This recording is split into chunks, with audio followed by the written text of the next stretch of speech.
नमस्कार, आप सभी का स्वागत है। आज हम लोग कक्षा 6 रुचिरा भाग 1 का 10वां पाठ कृषिकाः कर्मवीराः इसको पढ़ने जा रहे हैं। ठीक है, तो कृषिकाः कर्मवीराः इस पाठ में जो कृषक होते हैं यानी किसान, उनके बारे में बताया गया है कि किसान किस तरह से कड़ी मेहनत करके हम लोगों को अन्न, फल, दूध, सब्जियां इत्यादि अनेक चीज़ें जो खाद्य पदार्थ हैं हमें प्रदान करते हैं, उपलब्ध कराते हैं। और वो खुद किस तरह से एक मजबूरी वाली ज़िंदगी खुद जी रहे हैं, अर्थात हम सभी लोगों को खाद्य पदार्थ उपलब्ध करा करके उनका जीवन किस तरह कठिन परिस्थिति से गुजरता है, इसके बारे में बताया गया है। और उनकी भूमिका हमारी यह जो दुनिया है, हमारा यह जो समाज है, इसको चलाने में, राष्ट्र को चलाने में कितनी बड़ी उनकी भूमिका है, इसको भी हम समझ सकते हैं। चलिए शुरू करते हैं। सूर्यस्तपतु मेघावा वर्षन्तु विपुलं जलम कृषिका कृषिको नित्यम शीतकालेऽपि कर्मठौ। देखिए, तो इसमें बताया गया है कि सूर्यस्तपतु मेघावा वर्षन्तु विपुलम जलम। सूर्य यानी सूरज, तपतु तपे यानी सूर्य उनको जलाए, सूरज कड़ी धूप के द्वारा कृषक को जलाए, है ना, तपाए। और मेघा बादल, विपुलम जलम वर्षन्तु, है ना, वा का अर्थ होता है अथवा और, है ना, जो मेघ हैं, बादल हैं, विपुल यानी अत्यधिक मात्रा में वर्षा करें अथवा वृष्टि करें, है ना। नित्यम निरंतर, ठीक है, नित्यम का अर्थ होगा निरंतर, है ना। कृषिका और कृषिका, यहाँ पर कृषिका से मतलब है महिला कृषिका, ठीक है, और कृषिका से मतलब है पुरुष कृषक। वो नित्यम निरंतर, शीतकालेपि शीतकाल के समय में भी, कर्मठौ, है ना, कर्मशील रहते हैं अर्थात क्रियाशील रहते हैं। ठीक है, नित्य निरंतर वो लोग प्रयास करते हैं, नित्य निरंतर पढ़ते हैं। नित्य निरंतर क्या करते हैं, अपना जो काम होता है उसके बारे में विचार करते हैं, किस प्रकार से करना है, क्या करना है ना, हमेशा उसका अध्ययन करते हैं। ठीक है,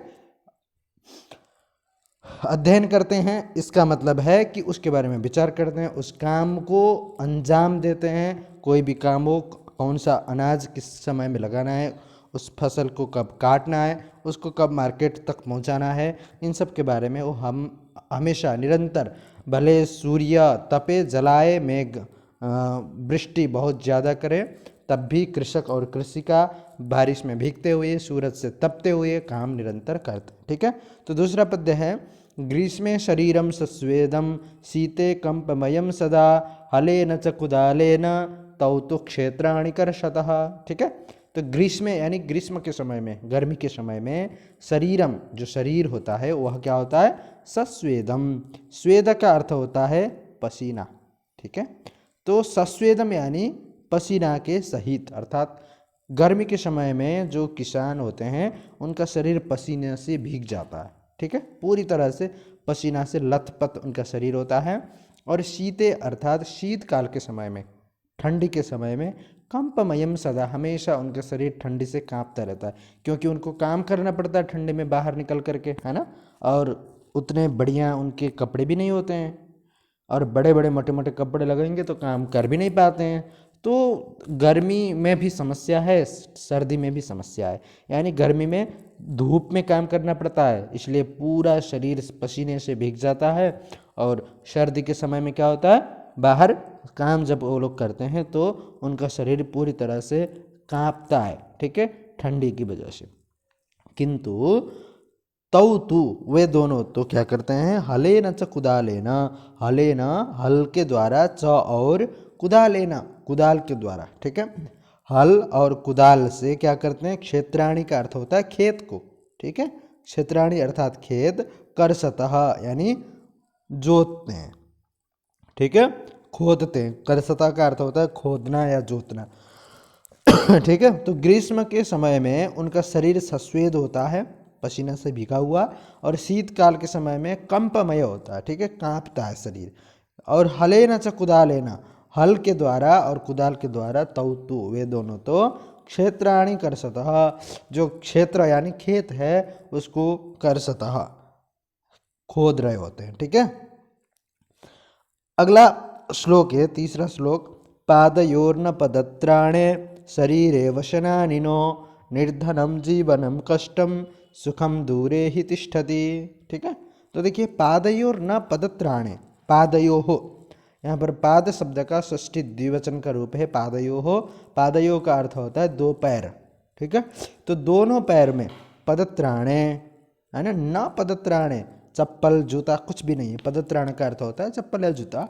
जो पदत्राण पैर को रक्षा करने वाला, क्या है, पैर को रक्षा कौन करता है, जूता या चप्पल ही करता है ना। कहीं कोई कांटा वांटा न चुभ जाए, पत्थर वत्थर न लग जाए, इसलिए हम जूता चप्पल को पहनते हैं।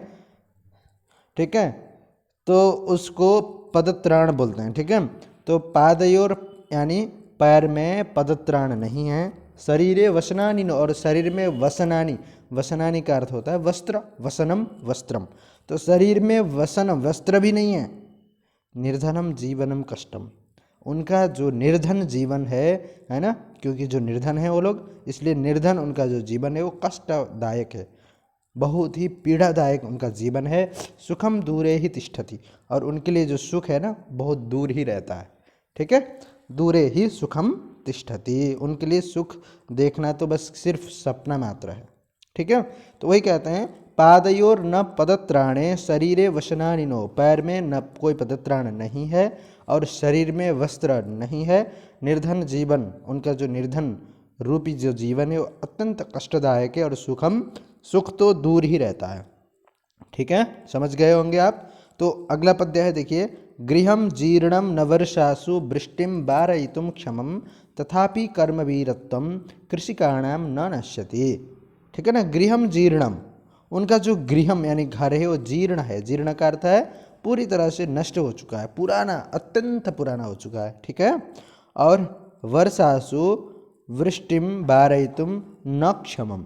ठीक है, वर्षासु यानी वर्षा के समय में, जब वर्षा होती है तब वर्षा के समय में वृष्टिम बारिश को वारयितुम रोकने में न क्षमम, न यानी नहीं, क्षमम का अर्थ होता है समर्थ होना, तो न क्षमम अर्थात समर्थन नहीं है। ठीक है, तो उनका जो घर है, जो झोपड़ी हो या घर हो जो भी है, वो अत्यंत पुराना हो चुका है और वर्षा के समय में जो बारिश होती है, जो वृष्टि होती है, उसको रोकने में भी समर्थ नहीं है। तथापि कर्मवीरत्वम कृषिकाणाम न नश्यति। ठीक है, तथापि फिर भी जो कर्मवीरत्व है वह कृषिकाणाम, जो कृषक हैं उनका नष्ट नहीं होता। अर्थात कर्मवीरत्व का अर्थ है हमेशा काम में लगे रहना। ठीक है, वीर हैं वो लोग। ठीक है, वीर होने के कारण उनका जो कृषक हैं उनका कर्मवीरता उनकी नष्ट नहीं होती, अर्थात कर्म करने में, काम करने में वो वीर हैं और उससे संबंधित जो भी कार्य है उससे कभी भी वो अलग नहीं होते, हमेशा उसमें लगे रहते हैं। ठीक है, समझ गए कि इसका अर्थ है, देखिए भावार्थ, घर उनका पुराना हो चुका है और इतना पुराना है कि वृष्टि को, जो वर्षा है उसको रोकने में भी समर्थन नहीं है। तथापि फिर भी उनकी जो कर्मवीरता है वह नष्ट नहीं होता है। ठीक है, तयोः श्रमेण क्षेत्राणि सस्यपूर्णानि सर्वदा धरित्री सरसा जाता या शुष्का कंटका वृता। देखिए तयोः, यहाँ से तयोः से मतलब है उन दोनों, कृषक और कृषिका। ठीक है, महिला कृषिका और पुरुष कृषक। ठीक है, उन दोनों को लिया गया है। तो तयोः उन दोनों के श्रमेण, श्रम का अर्थ है परिश्रम, तयोः उन दोनों के श्रम के द्वारा, परिश्रम के द्वारा, क्षेत्राणि यानी संपूर्ण जो खेत है वो क्या हुआ है, सर्वदा हमेशा, सस्य पूर्णानि फसलों से भरा हुआ होता है। ठीक है, खेतों में फसल कैसे होता है, जब किसान काम करते हैं, किसान जाकर वहाँ पर फसल लगाते हैं, तब जाकर वहाँ पर फसल उगता है और फसलों से भरा हुआ खेत हमें दिखता है।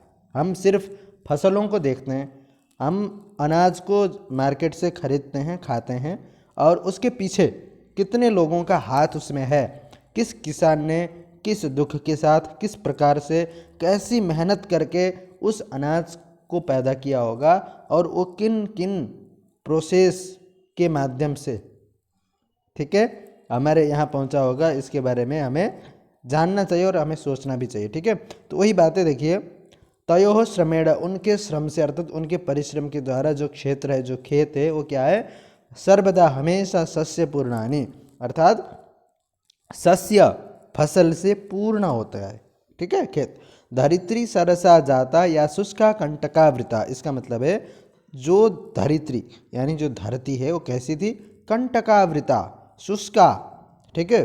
तो या धरित्री, या को पहले रखिए, या धरित्री जो धरती है वह शुष्क सूखी धरती और कंटक आवृत, कंटक यानी कांटों से, है ना, जो झाड़ियाँ हैं, जो कांटे हैं, ऐसे जो कंटीली झाड़ियाँ हैं उससे आवृत यानी भरी हुई, ढकी हुई यह जो धरती थी वह किसानों के परिश्रम से ही सरसा जाता।